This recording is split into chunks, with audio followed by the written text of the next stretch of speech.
Assalamualaikum warahmatullahi wabarakatuh.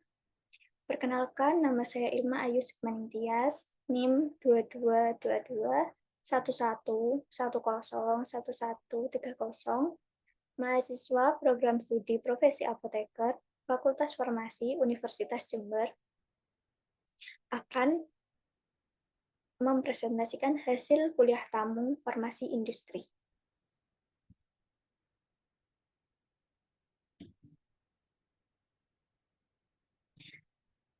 Topik pada kuliah tamu farmasi industri ada 3. Yang pertama, pengembangan farmasi. Yang kedua, studi praformulasi. Yang ketiga, tahap pengembangan. Topik yang pertama, pengembangan farmasi.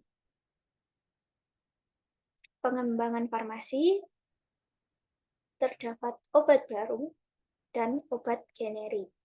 Pada obat baru, dilakukan pengembangan zat aktif baru, kombinasi baru, bentuk sediaan baru, cara pelepasan baru, potensi baru, dan rute pemberian baru.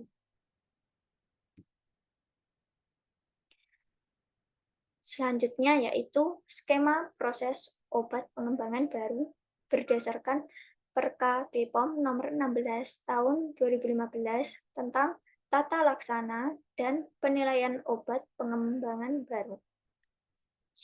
Pengembangan obat baru dimulai dari bentuk molekul. Kemudian dilakukan sintesis molekul menggunakan molecular docking. Sintesis molekul ini memiliki resiko yang tinggi dan juga biaya yang tinggi. Kemudian dari hasil sintesis akan diperoleh senyawa. Senyawa tersebut selanjutnya dilakukan formulasi. Setelah dilakukan formulasi, kemudian dilakukan clinical study dari fase 1, fase 2, dan fase 3. Kemudian setelah dilakukan clinical study dari fase 1 sampai fase 3, diperoleh data, khasiat, dan keamanan. Kemudian dilakukan registrasi ke BPOM. Selanjutnya, pengembangan obat baru tidak berhenti sampai di proses registrasi saja, akan tetapi masih dilakukan clinical study fase 4 untuk diperoleh data toksisitas.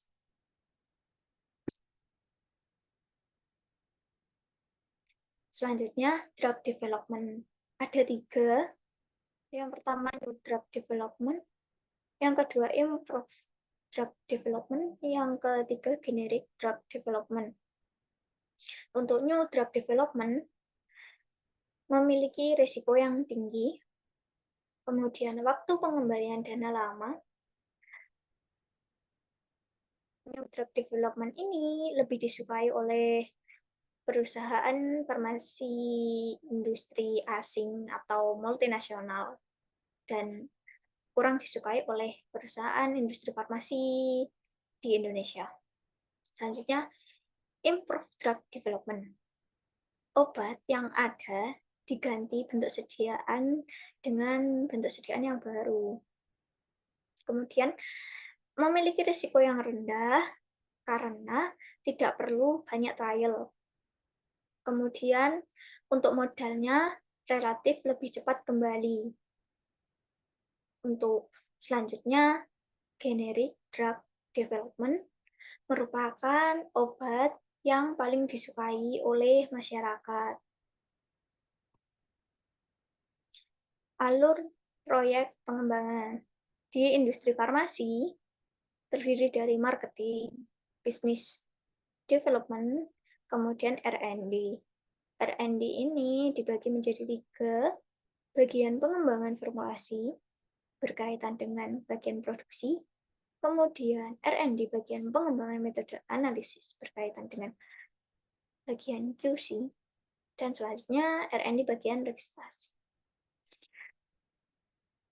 Di industri farmasi, bagian R&D tidak selalu ada 3 bagian, terkadang hanya ada 2, pengembangan formulasi dan pengembangan metode analisis, tidak ada R&D bagian registrasi. Jadi tiap industri pembagian R&D-nya berbeda-beda. Untuk R&D bagian pengembangan formulasi, bertugas untuk mencari bahan baku, kemudian mengembangkan produksi. Untuk pengembangan metode analisis, melakukan pengembangan metode kompendial.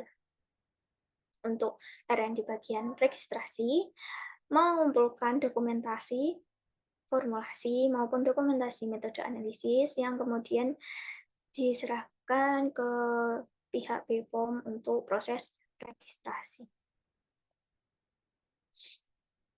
R&D menerima usulan dari business development, kemudian R&D melakukan persiapan dan pengembangan produk, kemudian setelah produk jadi, dilakukan proses registrasi ke BPOM.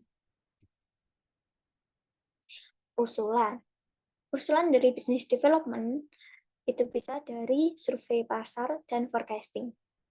Kemudian R&D akan melakukan pengecekan terhadap sertifikat CPOB, fasilitas, dan peralatan yang ada di industri farmasi. Apabila terdapat sertifikat CPOB, kemudian fasilitas, dan peralatannya terlengkapi atau ada di industri tersebut, bisa disampaikan ke pihak business development. Maupun apabila sertifikat CPOB, fasilitas, dan peralatannya belum tersedia, juga disampaikan ke business development. Kemudian berkaitan dengan hak paten, setiap industri itu dapat memiliki hak paten, baik hak paten produk maupun hak paten bahan aktif. Hak paten ini sangat berperan penting terhadap industri, dikarenakan supaya bahan atau produk tersebut tidak serta-merta bisa dipakai oleh industri lain karena sudah dipatenkan oleh pihak industri yang bersangkutan. Kemudian terkait sourcing dan estimasi harga. Untuk cakupan pengembangan bisa terkait formula, proses, dan peningkatan skala, kemudian analisis, dan kemasan. Peningkatan skala, ada skala kecil, skala menengah, skala pilot atau produksi. Skala kecil biasanya dapat memproduksi misalnya 1.000 tablet, kemudian untuk skala menengah bisa memproduksi sekitar 10.000 tablet, untuk skala pilot atau produksi bisa memproduksi 100.000 tablet. Pada skala kecil, terdapat metode analisis tentatif, kemudian optimasi formula dan proses. Untuk skala menengah, terdapat uji stabilitas bagian, validasi metode analisis, validasi pembersihan, dan evaluasi kemasan. Pada skala pilot atau produksi, terdapat validasi proses, transfer teknologi, uji waktu tunggu, uji stabilitas, dan uji bioekivalen. Selanjutnya, topik yang kedua, yaitu studi praformulasi. Studi praformulasi berkaitan dengan karakterisasi sifat fisikokimia dan biologi dari bahan obat. Studi praformulasi ini berkaitan dengan studi kompatibilitas obat dengan eksipien. Tujuan dari studi praformulasi adalah menjadi dasar rasionalisasi formulasi, menjadi dasar optimalisasi kualitas dan kinerja produk obat, dapat meningkatkan tingkat kesuksesan dan efisiensi formulasi produk. Yang pertama, sifat fisika terdiri dari pemerian, ukuran, bentuk, dan luas permukaan partikel. polimorfisme, titik lebur, kelarutan, higroskopisitas, densitas, dan sifat alir. Ukuran, bentuk, dan luas partikel berkaitan dengan sifat alir, disolusi, bioavailabilitas, keseragaman kandungan, stabilitas, dan penampilan warna. Untuk sifat alir berkaitan dengan apakah senyawa tersebut dapat dilakukan kempa langsung atau perlu proses granulasi terlebih dahulu. Kemudian ukuran partikel yang kecil dapat meningkatkan disolusi dan keseragaman kandungan, akan tetapi stabilitasnya kurang bagus. Sedangkan ukuran partikel yang lebih besar, disolusi dan keseragaman kandungannya kurang bagus, akan tetapi stabilitasnya lebih bagus. Selanjutnya, polimorfisme berkaitan dengan transformasi, stabilitas, disolusi, dan bioavailabilitas. Senyawa yang berbentuk amorf akan bertransformasi ke bentuk stabilnya, yaitu bentuk kristal. Bentuk kristal yang stabil ini memiliki kelarutan yang kurang bagus jika dibandingkan dengan bentuk amorf yang tidak stabil. Sifat fisika selanjutnya yaitu titik lebur berkaitan dengan kemurnian bahan, pemilihan proses, dan eutektik. Kemudian, sifat fisika kelarutan berkaitan dengan bentuk sediaan, cairan granulasi, dan disolusi. Sifat fisika higroskopisitas berkaitan dengan higroskopis, eflorescens, dan deliquescence. Higroskopis adalah kemampuan senyawa dalam menyerap air atau cairan dari lingkungan. Kemudian eflorescens adalah kemampuan senyawa dalam menyerap cairan pada kelembapan tertentu dan pada suhu dan kelembapan tertentu akan melepaskan cairan. Selanjutnya, deliquescence merupakan senyawa yang dapat menyerap cairan dan larut dalam cairan tersebut. Selanjutnya, sifat fisika densitas berkaitan dengan sifat alir dan load mesin. Sifat kimia terdiri dari struktur dan gugus fungsi, konstanta ionisasi atau pKa, kemudian koefisien partisi, kemudian isomer, stabilitas fase padat dan dalam larutan, pengotor, dan senyawa sejenis. Sifat kimia yang pertama yaitu struktur kimia. Struktur kimia bertujuan untuk memprediksi sifat kelarutan dan permeabilitas berdasarkan fungsi pH.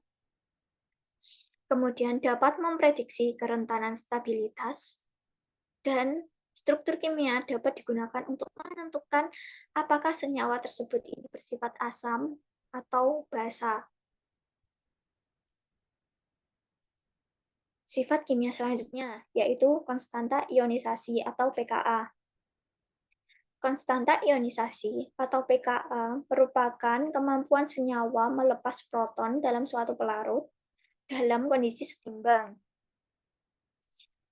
Apabila senyawa berada pada pKa dan pH yang sama, senyawa tersebut berada dalam kondisi setimbang. Artinya, senyawa tersebut 50% terion dan 50% tidak terion. Konstanta ionisasi atau pKa ini tidak dapat digunakan untuk menentukan apakah senyawa tersebut basa ataupun asam. Kemudian, penerapan pKa, kelarutan sebagai fungsi pH, penentuan lokasi absorpsi obat, pemilihan dapar, dan pemilihan pengawet. Asam lemah pada pH kecil, susah larut, atau dalam bentuk tidak terion. Sedangkan asam lemah pada pH basa mudah larut atau dalam bentuk terion. Kemudian basa lemah pada pH kecil mudah larut atau dalam bentuk terion. Sedangkan basa lemah pada pH basa susah larut atau dalam bentuk tidak terion. Selanjutnya, pemilihan dapar. Pemilihan dapar dilakukan dengan cara menentukan target pH. Kemudian, mencari garam yang sesuai yang pKa-nya masuk dalam rentang pH target. Untuk pemilihan pengawet, pengawet peroral itu biasanya dalam bentuk asam. Kalau dalam bentuk basa bersifat toksik. Pengawet dalam bentuk asam bekerja dalam bentuk tidak terion. Kemudian, tidak semua sediaan membutuhkan pengawet. Seperti injeksi tidak memerlukan pengawet. Sifat kimia selanjutnya yaitu koefisien partisi. Bertujuan untuk memprediksi absorpsi, kemudian pengembangan sistem kromatografi. Sifat kimia selanjutnya yaitu isomer, bisa berbeda dari segi farmakokinetik, farmakologi, maupun toksikologi. Sifat kimia selanjutnya stabilitas, berkaitan dengan solfolisis, oksidasi, fotolisis, termolisis, isomerisasi, polimerisasi, interaksi dengan eksipien. Fotolisis, cahaya atau light, merupakan radiasi elektromagnetik dalam rentang panjang gelombang 380 sampai 780 nanometer. Kemudian, fotodegradasi tergantung pada overlap antara spektra serapan bahan dan spektra sumber cahaya. Untuk mengatasi fotodegradasi, biasanya senyawa atau sediaan disimpan dalam wadah coklat atau wadah botol kaca berwarna coklat. Wadah kaca berwarna coklat dapat menahan spektra sumber cahaya supaya tidak secara langsung terserap oleh bahan. Apabila bahan dapat menyerap sumber cahaya, akan berpengaruh terhadap kadar obat dan juga farmakoterapi obat tersebut.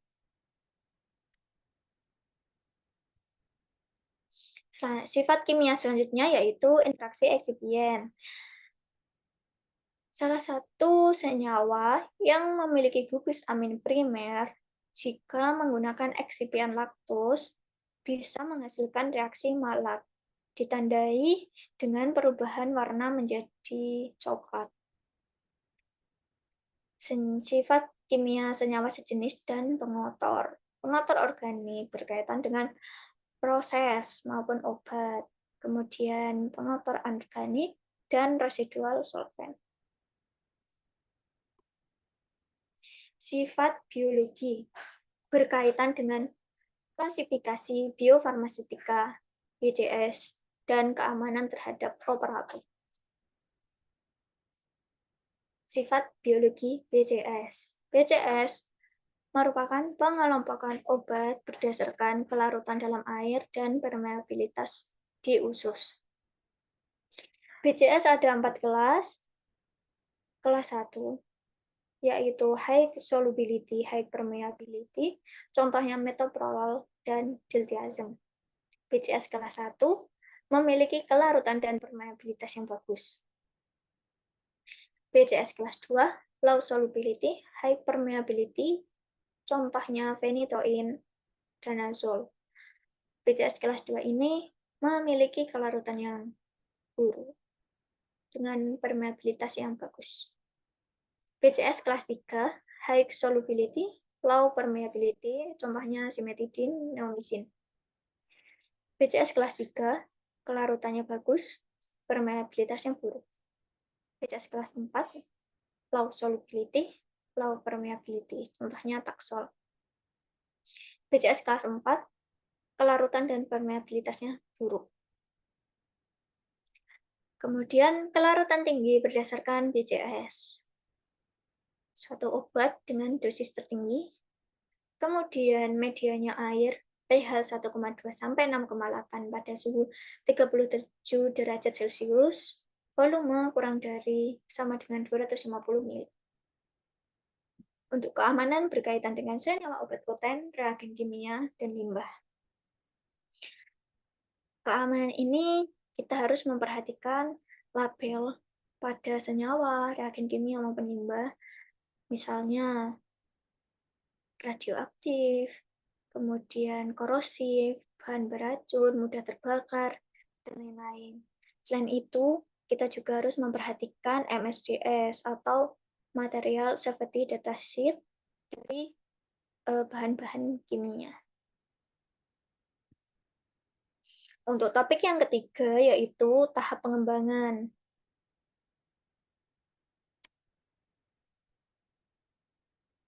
Pengaruh terhadap mutu produk. Yang pertama, disolusi. Dipengaruhi oleh solid state form, particle size distribution, dan solubility. Kemudian, content uniformity dipengaruhi oleh particle size distribution dan flow properties. Untuk degradasi sangat dipengaruhi oleh chemical stability, kemudian juga dapat dipengaruhi oleh solid state form. Excipient. Excipient yang biasa digunakan yaitu diluent, binder, lubrikan, anti-adherent, glidant, disintegrant, colorant. Sweeteners include flavoring agent, preservative, antioksidan, chelating agent, surfaktan atau wetting agent, pH modifier and buffer, suspending agent, tonicity agent, capsule seal. Excipient ini sebaiknya ditambahkan secukupnya, disesuaikan dengan kebutuhan bentuk sediaan maupun bahan aktif. Dikarenakan apabila terlalu berlebihan bisa berdampak terhadap interaksi antara bahan aktif obat dengan excipient. Selanjutnya pengawet. Pengawet berkaitan dengan dosis dan keamanan, kemudian tingkat efikasi bergantung pada struktur kimia, kadar, sifat fisika kimia produk, terutama pH dan aktivitas air, jenis dan tingkat kontaminasi mikroba, desain kemasan, dan suhu penyimpanan. Kemudian untuk spesifikasi produk, kita harus mengikuti monografi farmakope, yaitu Farmakope Indonesia, USP, British Farmakope, maupun farmakope lain.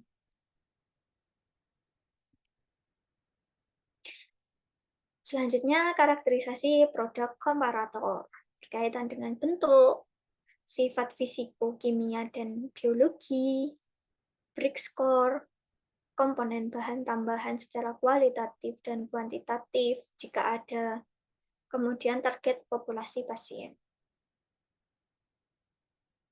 Selanjutnya, sediaan pediatrik berkaitan dengan tes masking, bentuk sediaan, keamanan eksipien, seperti sorbitol, propilen glikol, laktosa, bensil alkohol, dan etanol. Pada sediaan pediatrik atau sediaan yang dikhususkan untuk anak-anak, kita harus mempertimbangkan rasa dari sediaan, dikarenakan anak-anak memiliki sensitivitas terhadap rasa pahit. Jadi, kita seorang dewasa ini, bisa merasakan manis, mungkin menurut kita itu sangat manis, belum tentu menurut anak-anak itu manis, karena mereka sangat sensitif terhadap rasa pahit, sehingga perlu diperhatikan untuk, pemberian pemanis. Kemudian, terkait pemberian eksipien, juga perlu diperhatikan. Contohnya, laktosa dapat membuat diare, terutama pada anak-anak yang intoleran pada laktosa. Sehingga pemberian eksipien juga perlu diperhatikan. Selanjutnya, overage. Overage adalah sejumlah produk atau bahan tertentu yang sengaja ditambahkan supaya pasien mendapatkan kadar yang sesuai. Overage ada 3, container overage, manufacturing overage, dan stability overage. Container overage berkaitan dengan volume terpindahkan. Jadi, pada saat proses pembuatan itu apabila di label bertuliskan 60 mili, pada proses pembuatan kita harus menambahkan tidak pas 60 mili supaya pada saat sediaan dituang itu volumenya sesuai 60 mili karena ditakutkan terdapat penyusutan volume seperti itu. Kemudian manufacturing overhead berkaitan dengan susut selama proses pembuatan produk. Jadi dapat diantisipasi dengan misalnya dilakukan penambahan 5% pada saat penimbangan, sehingga dapat mengurangi susut. Jadi susutnya tidak terlalu banyak. Seperti itu. Kemudian inkompatibilitas dilakukan pencampuran 1:1, kemudian dilakukan analisis melalui DTA atau DSC, kemudian munculnya puncak baru, penurunan atau hilangnya puncak, merupakan indikasi adanya interaksi. Selanjutnya, kemasan sediaan padat dapat berupa blister, strip, botol, dan saset. Prinsip scale up, yaitu persamaan antar skala geometrik, kinetik, dan dinamik. Persamaan geometrik merupakan persamaan ukuran dan bentuk. Untuk persamaan kinetik, merupakan persamaan percepatan putaran yang setara. Untuk persamaan dinamik, yaitu persamaan kecepatan. Sekian presentasi hasil kuliah tamu farmasi industri yang dapat saya sampaikan. Apabila ada kata yang kurang berkenan, saya mohon maaf. Wassalamualaikum warahmatullahi wabarakatuh.